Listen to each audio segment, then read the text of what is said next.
Hello, friends and neighbors. Welcome to the Sunny Side of Life Bible in a Year experience. Join me each day as I read the Bible from start to finish.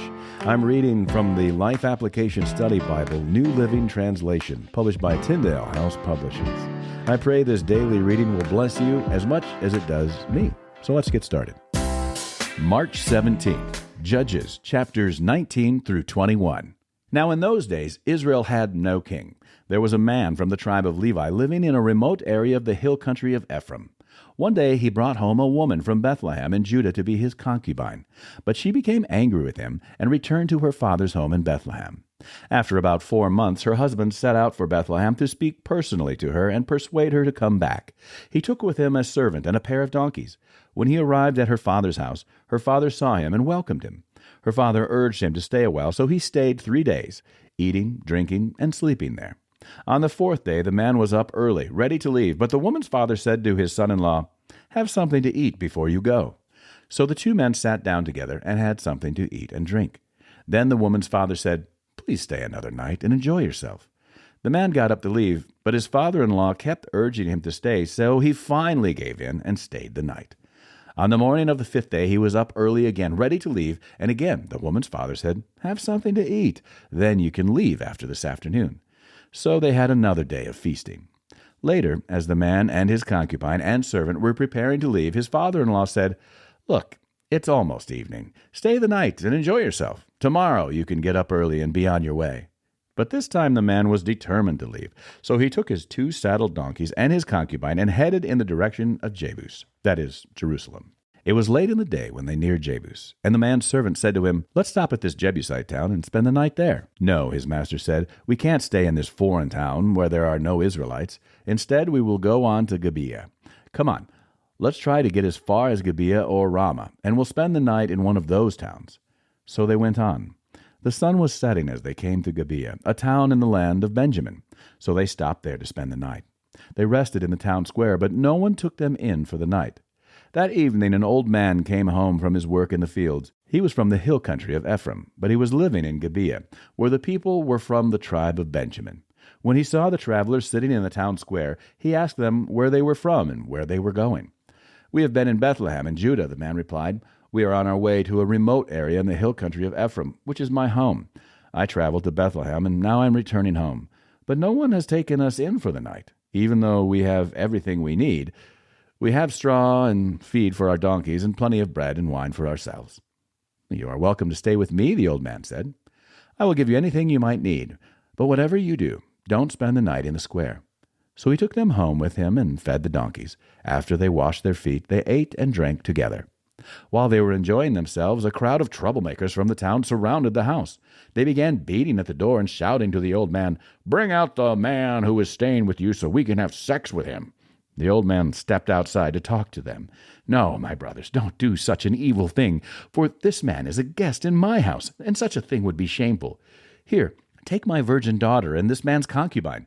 I will bring them out to you, and you can abuse them and do whatever you like, but don't do such a shameful thing to this man." But they wouldn't listen to him. So the Levite took hold of his concubine and pushed her out the door. The men of the town abused her all night, taking turns raping her until morning. Finally, at dawn, they let her go. At daybreak, the woman returned to the house where her husband was staying. She collapsed at the door of the house and lay there until it was light. When her husband opened the door to leave, there lay his concubine with her hands on the threshold. He said, "Get up, let's go." But there was no answer. So he put her body on his donkey and took her home.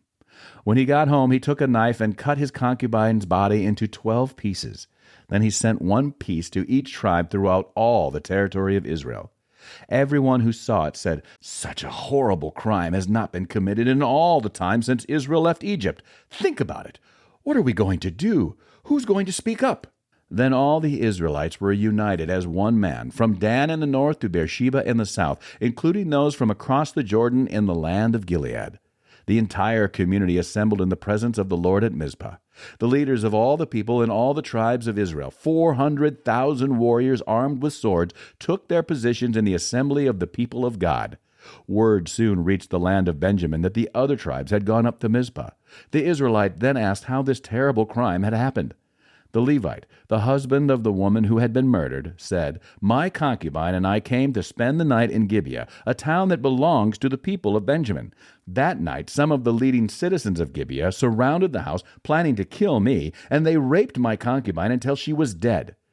So I cut her body into 12 pieces and sent the pieces throughout the territory assigned to Israel, for these men have committed a terrible and shameful crime.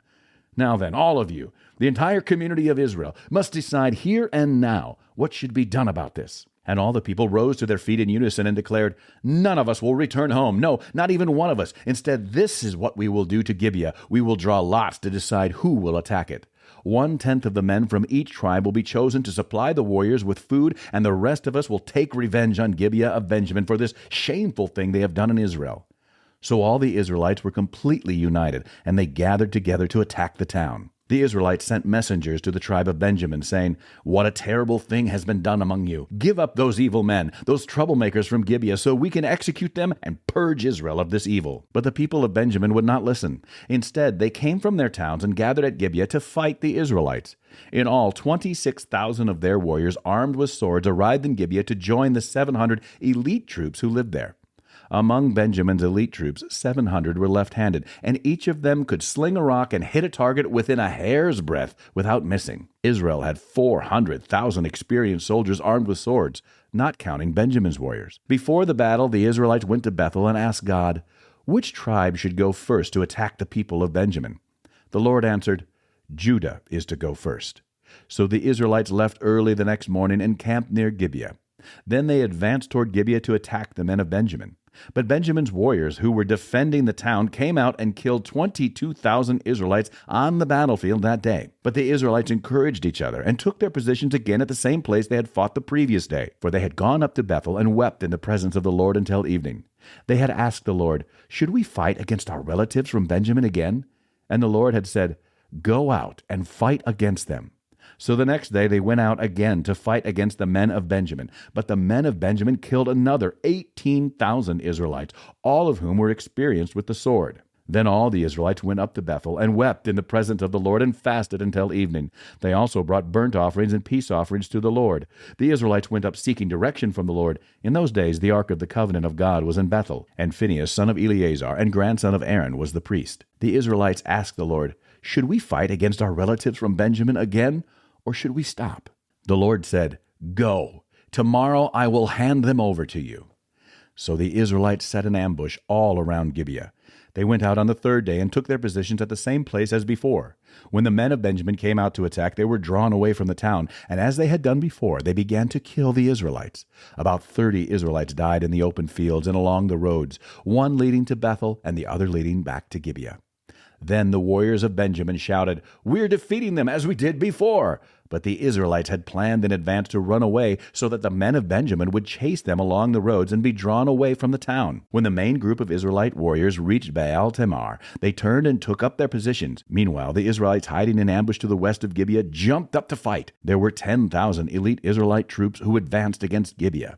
The fighting was so heavy that Benjamin didn't realize the impending disaster. So the Lord helped Israel defeat Benjamin, and that day the Israelites killed 25,100 of Benjamin's warriors, all of whom were experienced swordsmen. Then the men of Benjamin saw that they were beaten. The Israelites had retreated from Benjamin's warriors in order to give those hiding in ambush more room to maneuver against Gibeah. Then those who were hiding rushed in from all sides and killed everyone in the town. They had arranged to set up a large cloud of smoke from the town as a signal. When the Israelites saw the smoke, they turned and attacked Benjamin's warriors. By that time, Benjamin's warriors had killed about 30 Israelites, and they shouted, "We're defeating them, as we did in the first battle." But when the warriors of Benjamin looked behind them and saw the smoke rising into the sky from every part of the town, the men of Israel turned and attacked. At this point, the men of Benjamin became terrified because they realized disaster was close at hand. So they turned around and fled before the Israelites toward the wilderness. But they couldn't escape the battle, and the people who came out of the nearby towns were also killed. The Israelites surrounded the men of Benjamin and chased them relentlessly, finally overtaking them east of Gibeah.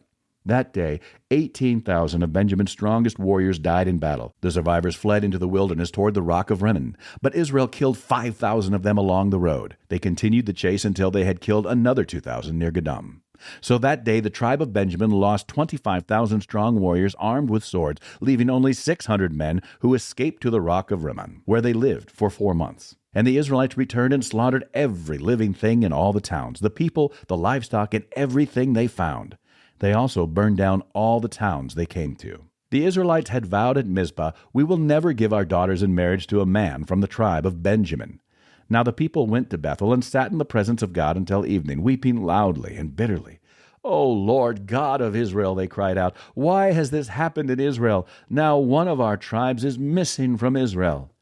Early the next morning the people built an altar and presented their burnt offerings and peace offerings on it.